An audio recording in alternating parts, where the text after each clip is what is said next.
Felipe Bianchi tiene la palabra. Jorge, buenas noches. Lo respaldó Camilo Escalona, Osvaldo Andrade como presidente del Partido Socialista, Ernesto Velasco como presidente del Partido Radical, de alguna manera Guillermo Tellier, que dijo que sí, pero que él prefería una asamblea constituyente.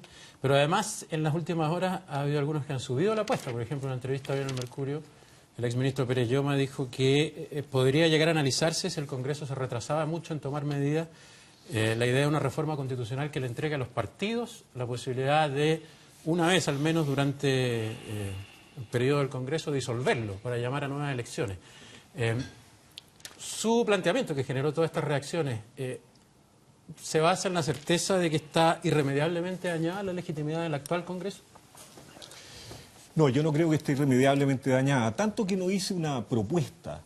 Lo que expliqué fue la alternativa única, se estaba conversando que se vayan todos, y expliqué cómo se iban todos en un régimen parlamentario y cómo se iban en un régimen presidencial, y señalé que la única alternativa en un régimen presidencial era que se hubiera acuerdo y elecciones anticipadas. Y eso causa un revuelo enorme. Entonces yo creo que la pregunta central es por qué una explicación se transforma en propuesta y por qué causa este revuelo. Y mi hipótesis es que es porque me parece a mí que la crisis es más seria de lo que se está asumiendo y que hay una ausencia de propuestas suficientes. A mí me parece que la crisis no viene dada tanto por los hechos, sino que viene dada por malas explicaciones. Creo que eso es lo que ha sorprendido a la opinión pública. Me parece que eso resta credibilidad, hace muy difícil la política. La política vive de la credibilidad, vive del entusiasmo que una cierta idea provoca. Y yo no solo dije en esa ocasión de que no creía llegado el momento de una cosa así, sino que puedo agregar que no la quiero. Pero la pregunta entonces fundamental es ¿cómo hacemos? ¿Qué va a hacer el Congreso Nacional para que no lleguemos a una situación de crisis que haga necesaria una cosa de esa naturaleza? ¿Qué se imagina usted? Yo creo que va a haber algo va a descomprimir de manera importante el hecho de que aquellos que son parte del problema sean parte de la solución.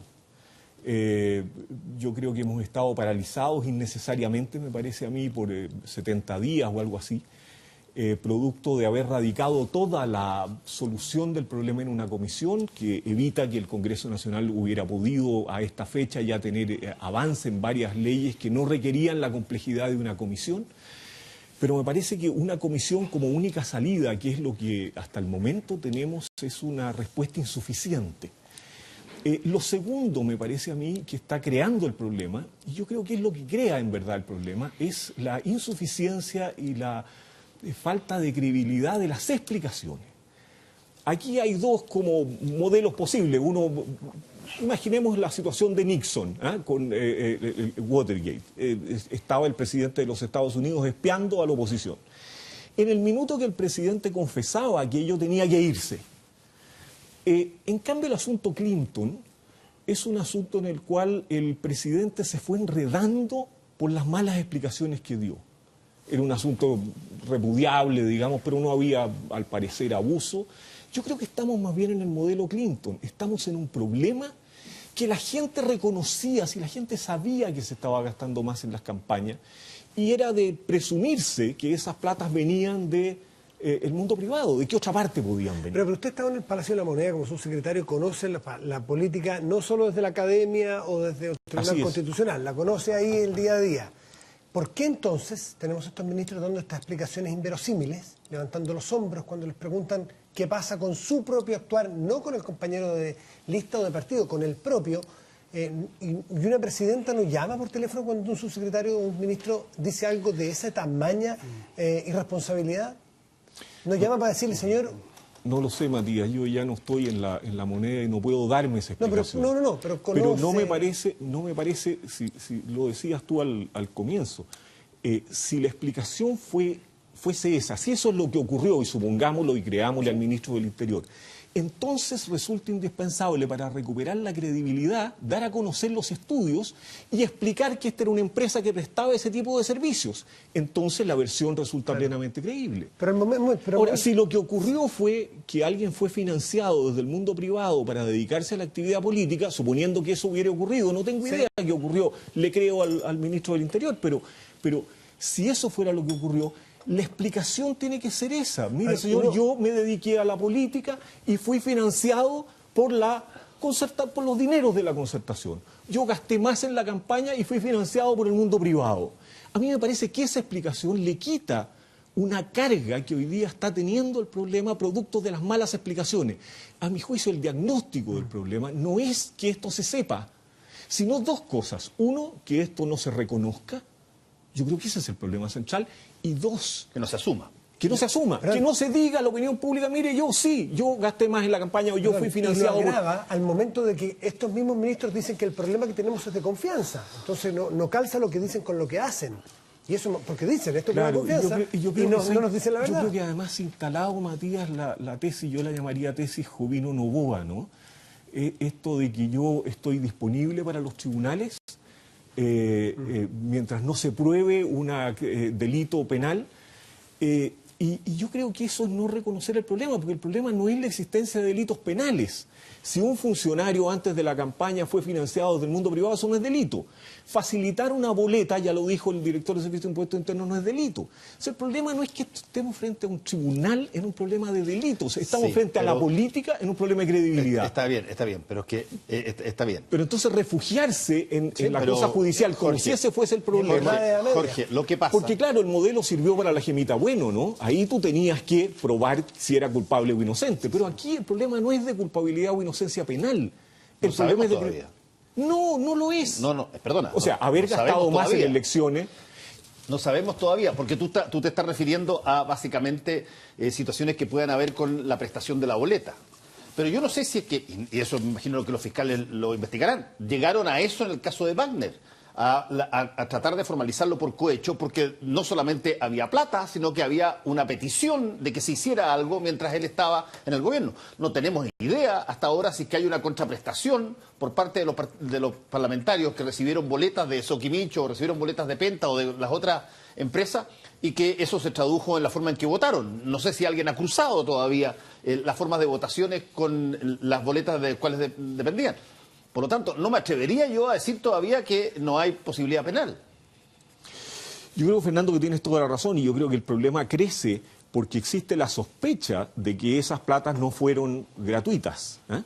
Ahora, a mí me parece que para sacar esa espoleta resulta indispensable que todos los parlamentarios y todos los funcionarios de gobierno se inhabiliten en el momento en que se tenga que decidir algo que afecta a quienes lo financiaron.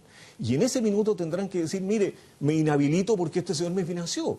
Porque si aparece, ¿no es cierto?, que a usted lo financió la sociedad X y usted protegió a la sociedad X en la discusión de no sé qué o en la política pública de no sé qué, bueno, estamos en un problema mucho más serio.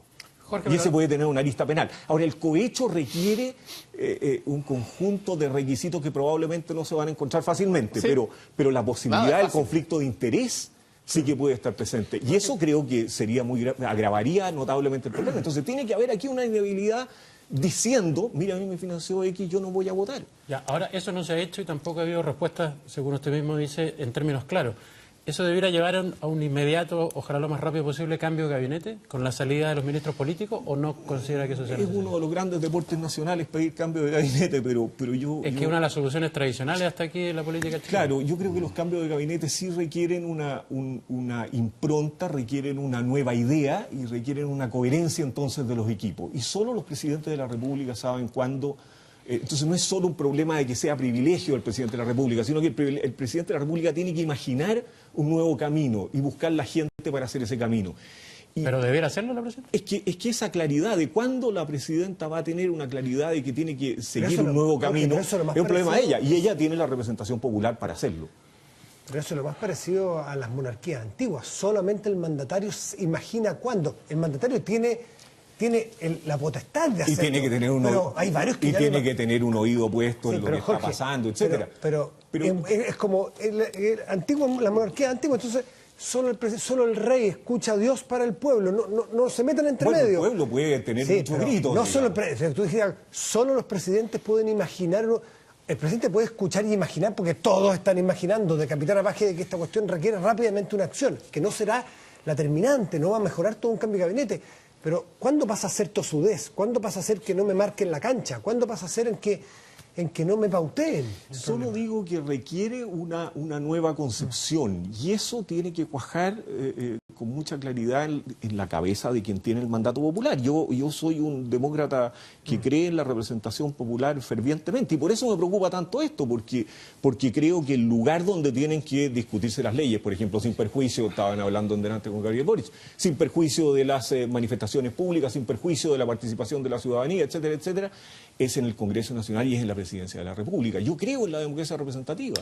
El problema que tenemos es que, como vamos, la democracia representativa se está debilitando y surgen voces que dicen, mire, no, reemplacémosla por los actores sociales. Bueno, eso es fascismo, digo. Jorge, ¿cómo está? Buenas noches. Hola. Está la naturaleza desde tiempos remotos de las democracias representativas, del vivir en todos los años en peligro y ser frágiles. Eso es una primera cosa que hay que entender. La política es muy frágil y siempre se está al borde del abismo. Respecto al nuevo camino que tú crees que debiera aclararse en la cabeza de la presidenta, yo creo que lo tiene muy claro. Ella quiere, el nuevo camino de ella es el camino de siempre. Por lo que uno le ha escuchado, ella quiere apretar el acelerador. Ella tiene una visión del país que hay que construir con su coalición. Considera que esa visión es la única que salva al país de una explosión social, y por lo tanto todas estas cosas, por molestas y dificultosas, no la van a detener ni va a buscar un camino nuevo. Dicho eso, y sumándome a tu diagnóstico, que me parece muy razonable, a mí me parece que lo que estamos viviendo efectivamente es el resultado de un proceso que se inició con lo que alguien podría llamar el pecado original de la concertación, y que se le reprochó durante mucho tiempo con voces cada vez más fuertes, que se inició como un sistema de transacciones, como todo sistema político por lo demás, porque aquí no existen estructuras políticas creadas en el cielo, digamos, en el paraíso, en la tierra, con los poderes que hay, con los sinvergüenzas que hay, con los fusiles que hay, con las platas que hay. Y hubo que hacer transacciones en la medida de lo posible, hubo justicia, según decía Patricio Elwin, y esas cosas ya se reprocharon, ya se empezaron a reprochar, y eso se empezó a acumular, y tenía que llegar el día, sencillamente mientras se acumulaba la pólvora, que alguien prendiera el encendedor a ver qué pasaba, que fue lo que sucedió con el caso Cabal, ¿no es verdad? O con algún otro. Y explotó todo. Yo no veo que haya nada especialmente singular en este proceso, y no me extraña en absoluto lo que ha ocurrido, y creo que la solución va a ser muy difícil de encontrar en un sentido, Jorge, de una vía clara, precisa, iluminada, una especie de tedeum político nacional, porque no es ese el estilo de los políticos. No es el estilo de los políticos reconocer cosas al tiro y aclararlas y ser transparentes. Siempre están pagando sus cuotas en cómodas cuotas mensuales, nunca pagan al contado, siempre esperan que, y no dejan de tener razón, que la crisis se va a ir apagando poco a poco por cansancio de la gente, porque vienen otros temas, etcétera. Yo no creo que vaya a haber nada dramático. Desde luego tu idea, o que creyeron idea de un adelanto de las elecciones, creo que no va a ocurrir jamás.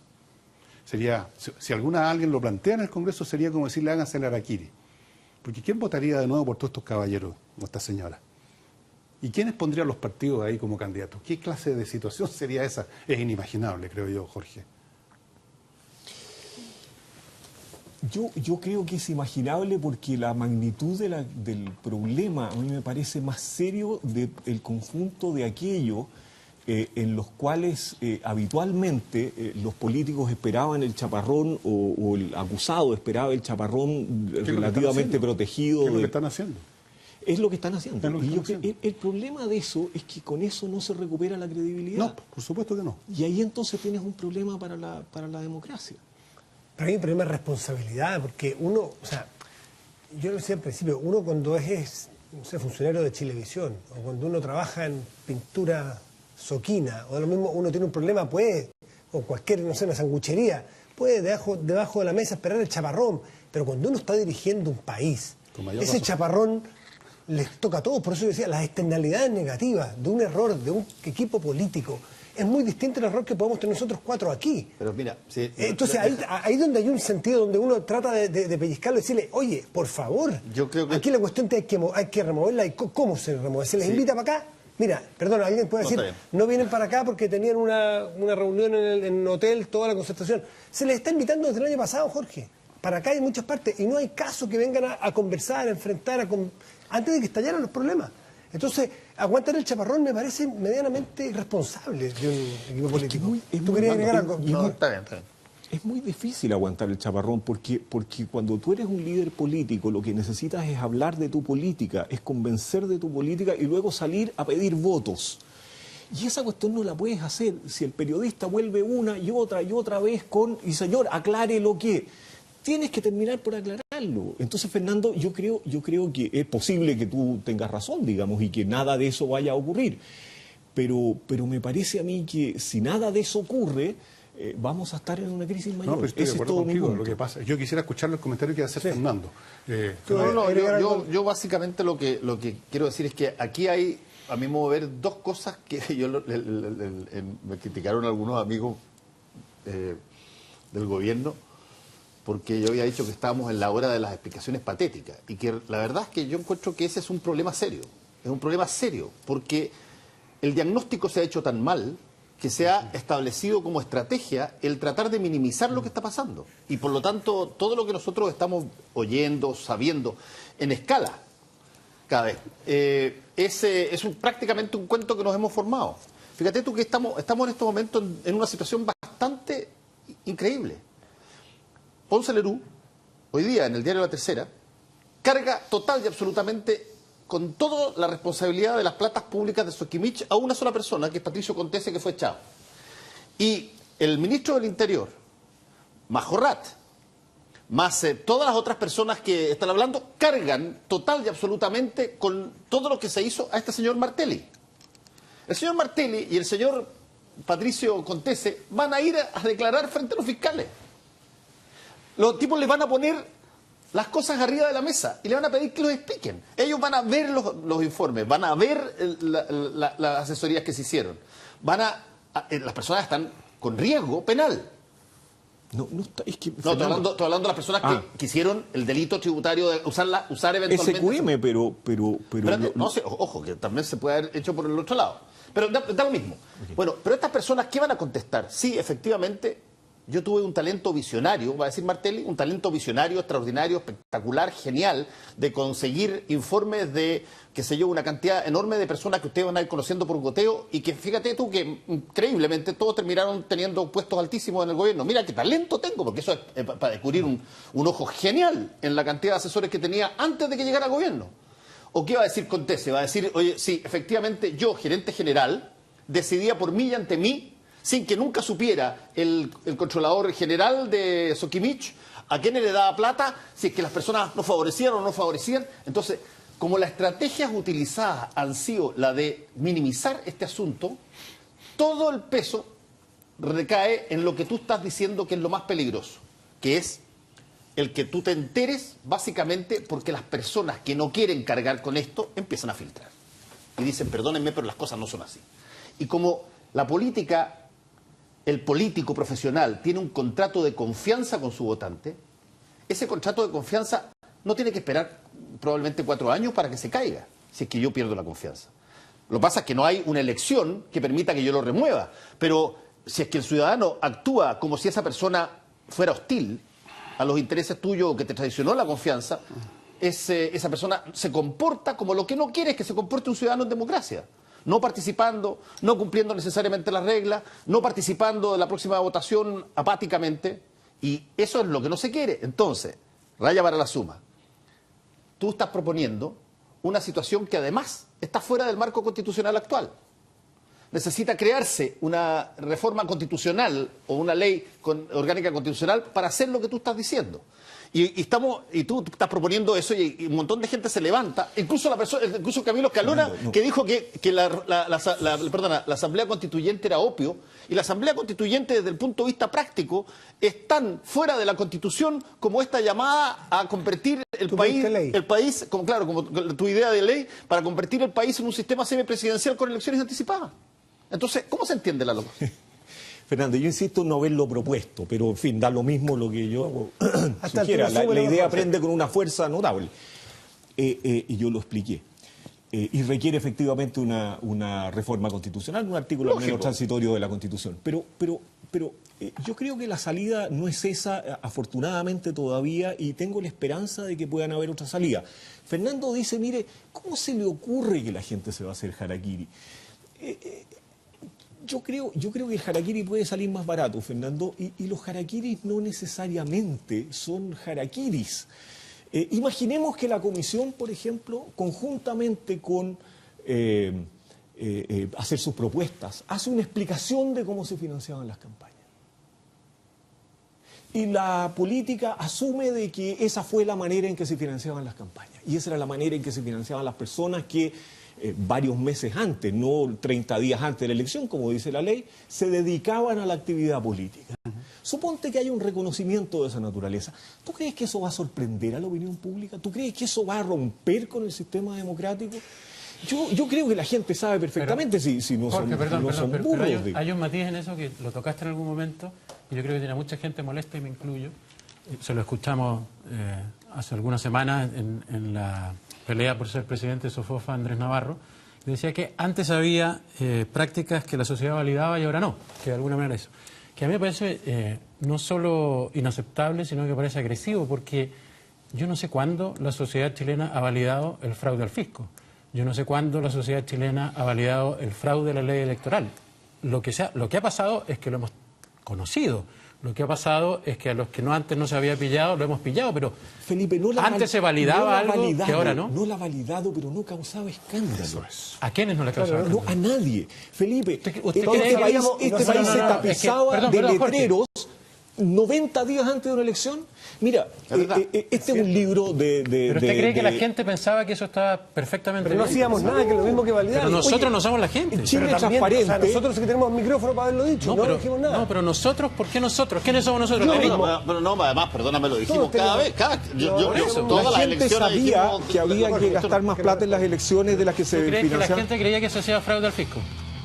Estaba convencida de eso y lo dejaba pasar. Felipe, es posible, pero el fraude al fisco ni siquiera lo hace la persona que entrega la boleta. No sabemos. Entonces, no lo hace. Y estas personas no van a ser llamadas a tribunales. Entonces la explicación tampoco se va a dar en tribunales. Tú tienes que darla a la opinión pública o no darla. Bueno, no quería comentar. No tenemos que ir, Fernando. Sí, que cuando yo hablaba de harakiri, no me refería a que bajen cabeza porque les den un coscacho diciendo sí, en realidad pedimos plata, porque eso lo pueden hacer. Me refería a que vayan a votar una orgánica para disolver el Parlamento. No, si yo tampoco Eso, lo quiero. Claro. Si eso ¿Quién no sabe si es que no van a tribunales? Porque no van a tribunales, pero declarar ante un fiscal es parte de un... no van a declarar. Jorge, muchísimas gracias por estar aquí esta noche. Que te vaya muy bien. Pausa y volvemos en Tolerancia Cero.